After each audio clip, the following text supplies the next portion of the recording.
India's summer are becoming harder to ignore. Heat waves are arriving earlier, lasting longer, and pushing temperatures to dangerous levels across many cities. For millions of people, especially outdoor workers and those living in poorly ventilated homes, heat is no longer just seasonal discomfort. It is becoming a daily survival challenge. But are Indian cities prepared for this new reality? Are heat action plans actually working? Why is heat still not treated with the urgency of other disasters? And what happens to those who cannot escape the heat? Delivery workers, construction laborers, street vendors, and families without access to cooling. To understand how India is dealing with rising temperatures and where the country is falling short, we speak with Apekshita Vaishne, founder of Heatwatch, whose work focuses on helping heat exposed and marginalized communities adapt to heat. Thank you so much for joining us today. And the first thing I think everybody would want to know is what's happening with this year's summer? Why is it so hot? Why does it feel like we're just in the oven? I think with climate change, there is consensus that temperatures are rising around the world, and India is impacted as well. So we've always had hot summers, but as climate change worsens, as emissions are not going down, we're seeing hotter and hotter summers. And this trend is projected to continue for the coming years until we take strong climate action steps. Well, there is the effect of super El Nino that is being highlighted, but scientists are still looking at that's just about to play out in the next coming months. So while that may be playing a role in making the heat worse in large parts of India, what we have to contend with is the fact that our cities and a lot of our urban areas are basically completely heat trap zones. We have built with concrete, we have cut trees, we're a densely built population, we're a densely built city. So that is contributing additionally to heat stress and to extreme heat in a lot of our urban areas and cities, which is, of course, there is higher temperatures, but we also have to look at the build form and what and how our cities look when we really want to think about heat. Yeah. So, can you tell us a bit more about the cities aspect, that how we are building it and how does it, impact the summers that we are having right now? Can you just help us understand that? Sure, absolutely. So you take any large metropolitan area, for example, whether it's Mumbai or Delhi or Hyderabad, Chennai, Bangalore, or Bhubaneswar, Cuttack. You look at any large urban metropolitan area, and if you look around, we're building largely with concrete and we're also building with glass. These are materials that are trapping heat. We're not building with our natural materials that and with vernacular architecture that was designed to keep homes cooler, our streets cooler. So that is one aspect. The second aspect is that, of course, as urbanization has been increasing, there are fewer green spaces in the city. So there are fewer spaces which are just open and green. There are fewer parks. There are fewer trees, and all of this means that there is densely built form everywhere in the city. So there's very limited ventilation. There's limited space for people to just go and sit and relax and cool down in a particular place. And what this densely built architecture and what this does is it creates heat islands which trap heat, and then the temperature of that particular zone goes up. So you see specifically in densely built areas in the cities that temperatures in those spaces are higher than, say, a neighborhood that is well planned with open spaces and parks and has enough setback. So that's one of the fundamental differences between how urban planning is contributing to heat traps and extreme heat in our cities. The second reason also is that we cannot look at any urban area or any city in isolation. So while there are offices and residential spaces, there are also a large number of low income and informal settlements that exist in cities. And multiple research has found that informal settlements actually record higher temperatures than a nearby greener area. And that is again because of the availability of materials, because low income communities are forced to build homes themselves. So they are using materials like tin and other forms of metal, tarpaulin, to be able to build a home. And that there's also overcrowding because there are multiple people who are sharing a small space. And again, homes are built packed together. So all of this contributes to the human feeling of feeling extremely hot. Another aspect that I want to highlight is that it's not just the question of ambient temperature. Ambient temperature is your air temperature. So when you look at your phone and you see that it's 38 degrees Celsius or 37 degrees Celsius, that's the air temperature. But what also plays a very big role is humidity. So how humid is your city, how humid is your town is also a very big factor, because the human body cools down by sweating. But if there is high humidity, the human body's ability for that sweat to, for the atmosphere's ability rather to evaporate that sweat is limited. And that means that the body is unable to cool down effectively. So ultimately, what this means is that people, privileged communities and people who have money are able to take shelter, are able to spend time in air conditioned homes or in homes that are built around greener spaces and have sufficient ventilation. But the truest and the most dire impact of this is on outdoor workers, is on people who are working in cramped indoor spaces, such as garment workers or even domestic workers, and people who are spending their majority of their time exposed to the sun, in whether it's public transport, whether it's walking on the streets, etc. So that is really the aspect and the dimension of heat that we need to start paying a lot more attention to. So there are a lot of flaws, from architectural to the systemic flaw of how our cities have been planned and developed over the years, which are making summer worse over the years, at least in the last few years.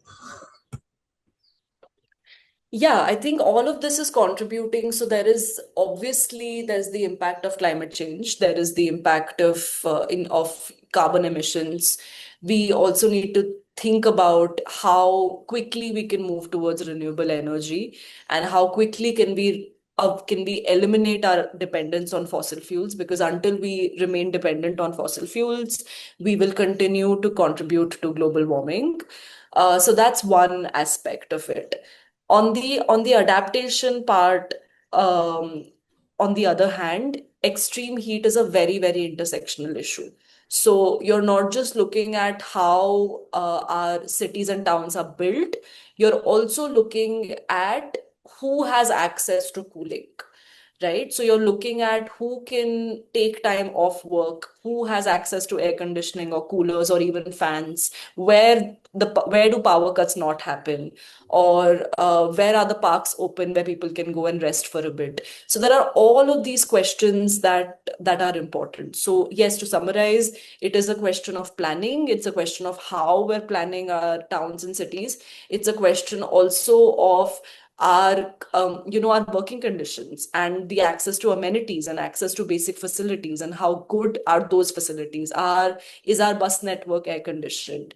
Do we have enough spaces where there is greenery, and there are open areas which anybody can access and do not have exclusions in terms of who's able to go in and not. So there are many questions. How equipped is our healthcare system? Because as heat is rising, we're also looking at people reporting more and more heat related illnesses, from dehydration to impact on their kidneys to even fatal conditions like heat stroke. So how equipped is our healthcare system? So I think it's all of these factors that come together when we want to think about the impact of climate change and extreme heat on our cities and towns. Yeah. So, what does the sustained exposure to heat, especially during peak hours, do to the human body? Right. So, as I've been discussing with you, So heat, unlike a lot of other disasters, is slow onset, which means that it's not, and many people have highlighted this fact previously, that the reason why we don't think of heat as a hazard or a disaster is because there is no dramatic visual that's coming, like a cyclone or flooding even. One time So impact where we can count it, see the result. exactly. Yeah, and also like the impact on the human body is also so internal. So if a person looks tired or exhausted or is about to faint, the connection that sustained exposure and long-term exposure to extreme heat has caused this is not a link we usually make. Again, because we're a country with a large informal population, with a large number of people who work outdoors anyway, and we've been a hot country. So the the link that we unfortunately draw is that this is how it is. But now we need to completely change that way of thinking, because as multiple reports and research has pointed out, that almost every year is now the hottest year on record. And the number of heat wave days is increasing. And this is not just um, perception or what people are feeling. This actual scientific evidence. IMD has recognized the fact that the number of heat wave days have gone up, the frequency and severity of heat waves, of extreme heat days has gone up, which means that temperatures are higher, humidity is higher. All of these are contributing to impact on the human health. So it's important to have this context first, and second, to think about what kind of impact are we talking about. So the most dangerous extreme impact of extreme heat is a heat stroke, which is a fatal condition when your body is unable to cool itself down, and the person ends up being does not sweat, but ends up being extremely sort of, you lose your senses, you're confused. There's also fainting, but they're hot to touch because they're not sweating necessarily to allow the body to cool itself down, and that requires immediate medical care. But apart from the extreme condition, there are many ways in which the human body is being impacted. So sustained exposure to extreme heat is contributing to, from something as basic as dehydration, because you are working in extreme heat. There is, for especially for a large number of outdoor workers and workers who have no social protection, you are unable to drink water because there is no access to washrooms. And also, water is also sometimes not available at many work sites or is expensive, which means that people hesitate to spend money to buy water. So, starting from dehydration to more serious impacts, such as impact on your kidneys, people are reporting higher number of kidney stones and other kidney related issues during every summer. Then there are issues around your cardiovascular health that come up. Everything from, like, from skin rashes to UTIs. There is a whole range of illnesses, uh, dizziness, headaches, frequent headaches, muscle cramps. Like, there's a whole range of things that heat is exposing people to. And while some of these are everyday experiences of people, this is what it's also doing, is it's contributing to long-term health impacts.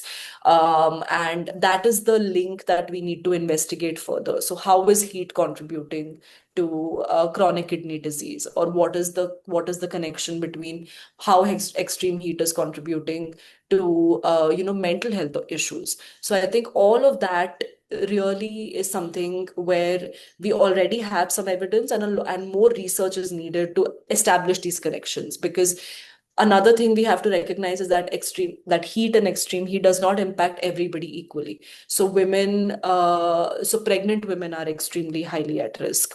Children are highly at risk. Elderly are at risk. People with comorbidities are more at risk. So it depends on the particular individual and their vulnerability specifically, and in determining their ability to deal with extreme heat. So all of these factors have to be kept in mind. So the amount of access to rest also matters a lot in how one is able to deal with this summer. It's absolutely fundamental, because what doctors advise or what research says around what how do you deal with extreme heat is access is hydration, is shade, it's rest and self-pacing. So similar to rest, which is that you as an individual know how much your body can do and how much you can push yourself. And that helps in bringing the core body temperature down in your ability to rest and relax and be able to deal with a very hot day. Now, the challenge is that for a large number of India's workforce that works again outdoors, informally, this access to rest is not available. So it's if you take rest or if you take time off, then you lose your wages. And that is something that most communities, most families in India cannot afford to do. So what we may be able to say very nonchalantly that, oh, there is the need for rest and there's the need for water, that is unfortunately not a reality for the majority. And when we talk about outdoor workers and gig workers, several government and several companies have announced few things. Like Delhi government recently said that they'll be providing cooling shelters, water, ORS, and companies, especially like Zomato, Swiggy, Amazon, they have been announcing as well that uh, their stations would provide water, and yet we still hear that delivery workers are not getting access to these resources. As per your work and heat watch research, what is really happening on the ground, and are these measures enough to protect the marginalized from heat waves? I think it's great. All kinds of efforts at this point are welcome because we're dealing with again a really hot year on record.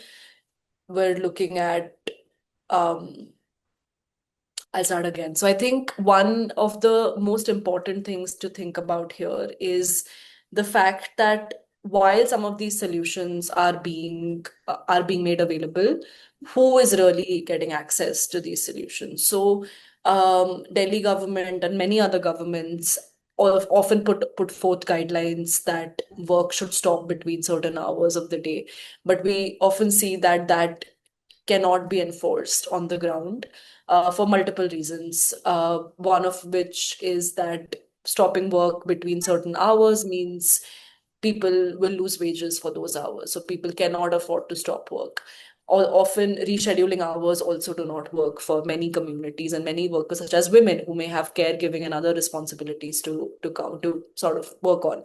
So while it's important to think of any solutions that are being presented. So whether it's making ORS available or cool jackets and other things that platforms and are thinking about, and that's a welcome step. But I think what is even more important is to really comprehensively think about the impact of extreme weather events on vulnerable populations and to really think about what kind of infrastructure is needed to be able to deal with this at in the long term. We cannot keep introducing reactive solutions on the day of the heat wave or when summer worsens.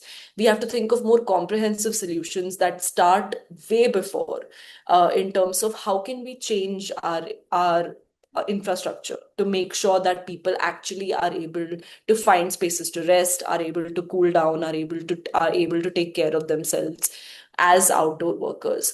And planning for that needs to begin much before the next summer hits. Secondly, it's not just a question of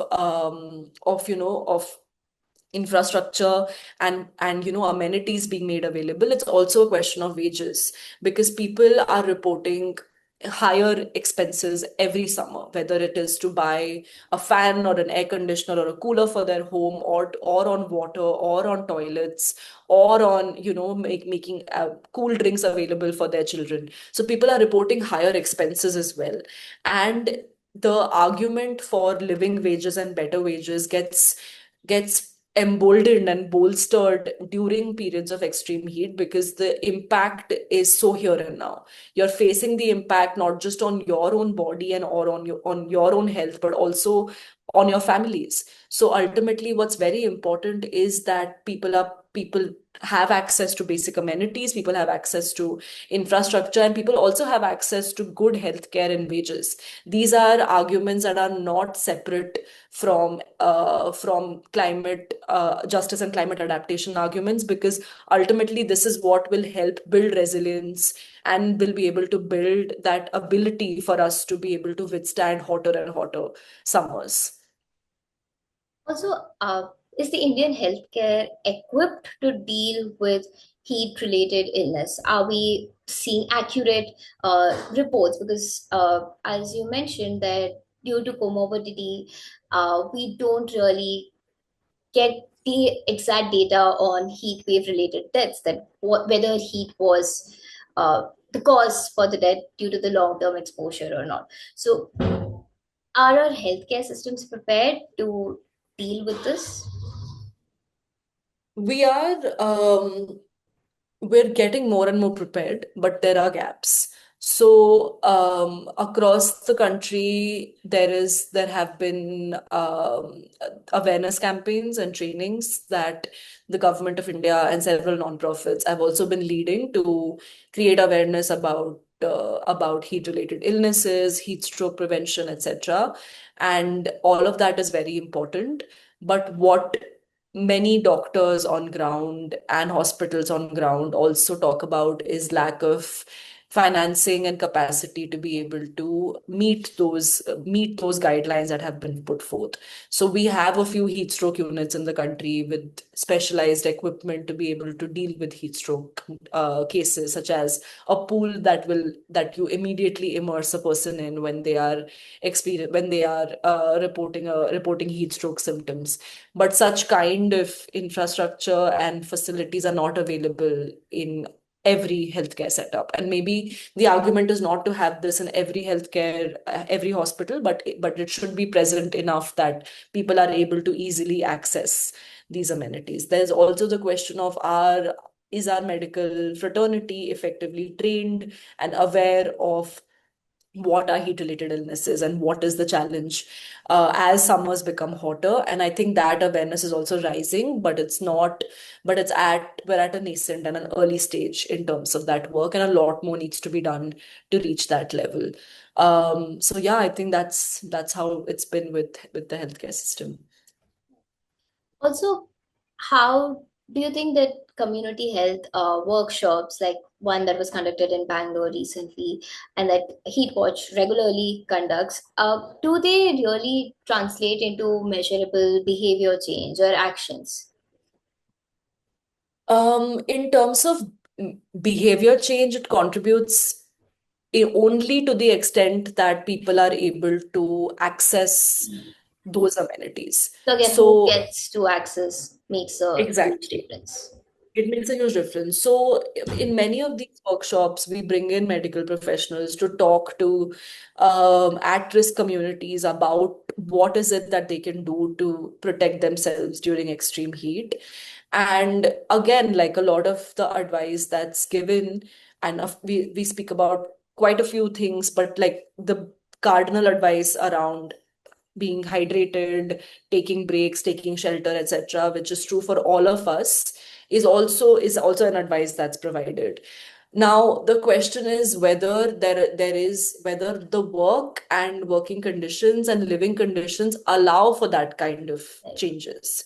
So that is where I think most of the fight lies, because it's easy to give advice, and in many cases, it's important because there are things that people can do at their own level, and people often do it. So once they attend trainings and sessions like these, they go back armed with more information around the fact that no, extreme heat is not normal. It is temperatures being this high has an impact on my body and on my health, and I must do XYZ things to protect myself. So people go back armed with this knowledge, but as I said, the ability to be able to sufficiently follow this advice depends on working conditions and living conditions. And that is really where systemic responses become very important, because awareness will do a lot. Awareness will build capacity, awareness will help build mobilization, awareness will help identify and make the right demands of various government departments and employers. But ultimately it is the fact that the state and employers need to come together to be able to provide these facilities and to be able to create cities and towns that are able to withstand this kind of extreme heat. So that's really where the challenge and the gap lies. Also, like Minister Jyotirao Aditya Scindia had said that carrying an onion helps to prevent flu. Are these really helpful? There is no scientific evidence to suggest that this helps. The scientific evidence is that hydration, cooling, shade, um, self-pacing, and breaks is what helps deal with extreme heat. There is no scientific evidence to say that onions help with it. Yeah. So it's again coming down to who can access these resources, because though hydration, rest, cooling seem like it is easily available and one can afford to do it, but when it comes to somebody working outdoors, are they willing to spend on what, or is it affordable or not, becomes a huge question. Yes, and I think so. If we talk at sort of at an individual scale, yes. But I think we also need to pay attention to how heat governance is evolving and where is the funding for, say, implementation of heat action plans or for any other measures that are essential at our cities and in our cities and in our towns. Um, what is the administration that will really be able to implement this? How will the departments interact with each other? What is the disaster management's role? What is the labor department's role? What is the health department's role? And how are they coming together to ask these questions and solve these problems? So I think one is at the individual level, what are people able to do and how can we improve conditions there, but also at the national level, what is our policy framework looking like? Where is the money for heat stress adaptation coming from? Who is in charge? Who is accountable? I think those are questions that also need to be answered. So, in your opinion, are the heat action plans of various states and at national level, are they enough right now? They're not enough. We need to move beyond heat action plans and to thinking about how can heat action plans be actually implemented. Where are the gaps in heat action plans so that we're able to act to create policy documents that are actually representative of conditions on ground for various communities? Where is the financing to actually be able to implement these? And like I said, which is the what is the administration going to, what is the administrative setup going to look like for this implementation? Concrete Who is actions in charge? would help. Exactly. Not just concrete actions, like more clarity on. So starting with, we have heat action plans as this document that outlines certain steps that have to be taken. The challenge is, where is the financing to take these steps coming from? And who is implementing these? What is the relationship, or how are the various departments that are involved coordinating with each other? And how are they being held accountable for whether or not certain actions are being taken? So that is on the existing heat action plans. There is also a need to update and refine heat action plans to actually reflect what is happening on the ground, because currently heat action plans do not speak sufficiently about vulnerability that comes from, say, working outdoors or living in cramped informal settlements that trap heat indoors. So if you have say for example, a warning system that says don't step outside or don't be outdoors, but for the individual, if they live in a low income informal settlement which is actually hotter than outdoors, that warning system makes no difference to them. So there are these questions that our policy documents have to start answering, and then the concrete actions need to be clear, well defined, and accountable. Also, how can one, have access to cooling for people who might not have access to air conditions, or even like in cramped areas, basic fans or those things? How can one still keep themselves cool? There is, again, like the individual solutions are limited and people are already trying quite a few things. So you will see in at homes, people will, they will put bed sheets on the windows. There will be the use of, like water to, like washing walls at all times, making sure that people are using cuss and other materials to keep the house cool. There are all of these ways, traditional knowledge that people are using to keep homes cool. But again, as we've been talking about, this does not involve or include everybody. In terms of what people can do themselves, I think people already at this point, there is enough and more of information available online and otherwise to think about, to sort of access how can we keep ourselves cool during extreme heat. So hydration, making sure that your electrolyte balance through is maintained, drinking ORS, avoiding peak heat hours during, the peak sun hours, making sure you're wearing sunglasses, making sure you're taking an umbrella, making sure you're covering yourself as much as possible. All of these are ways in which people can protect themselves. And I think, but we need to go beyond this to not just think about what can individuals do, to what we can do together as community members to improve living and working conditions for everybody and not just for a select few. Yeah. Also, we saw recent rains in Bangalore at least. Are these going to provide some relief from the coming days, May and June summers? Is it going to help? I wouldn't be able to say. I'm not watching the weather. I'm not a meteorologist, so I wouldn't be able to say.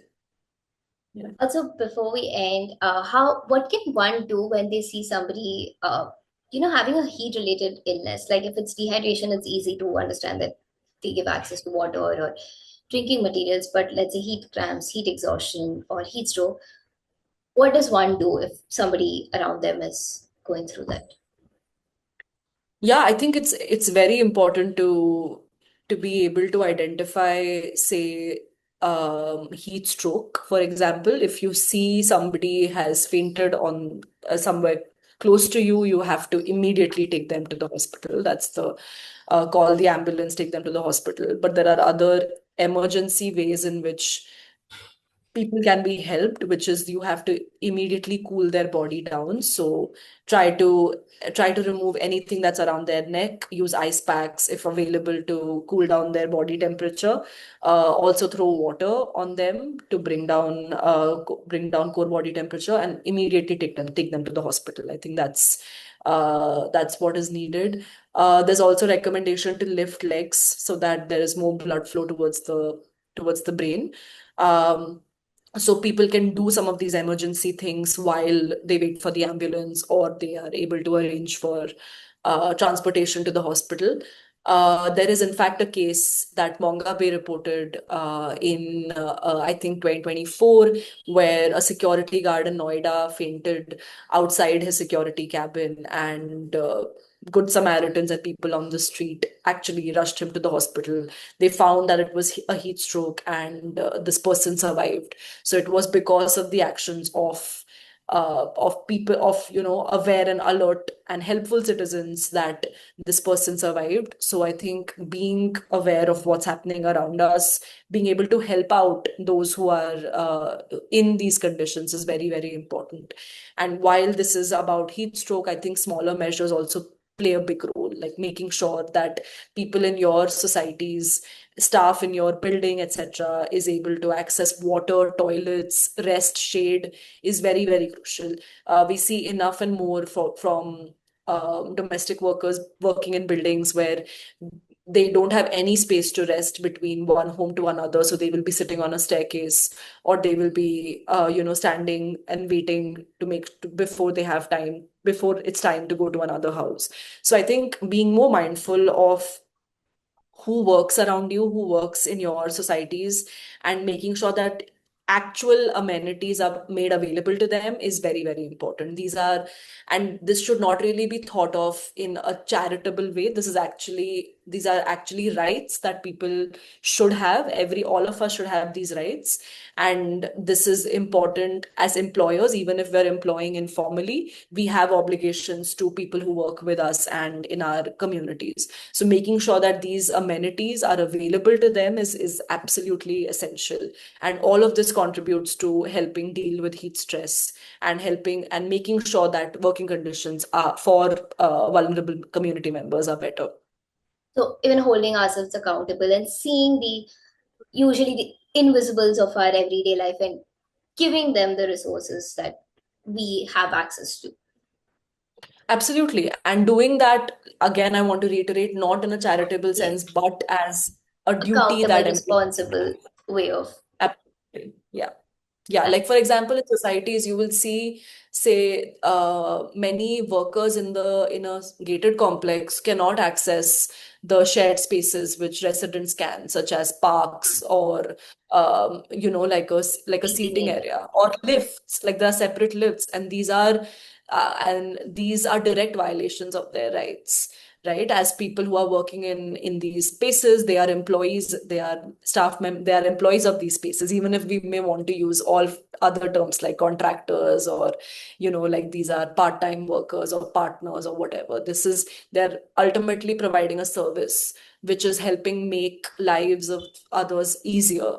So there are responsibilities that we have in terms of making sure that their working conditions are better, and this responsibility cannot just be shirked away to say that somebody else will do it, or so a society will come together and do it. It's only when all of us think about it that we ultimately will be able to do it. Yeah. Thank you. Thank you so much for your time and insight. Thank you.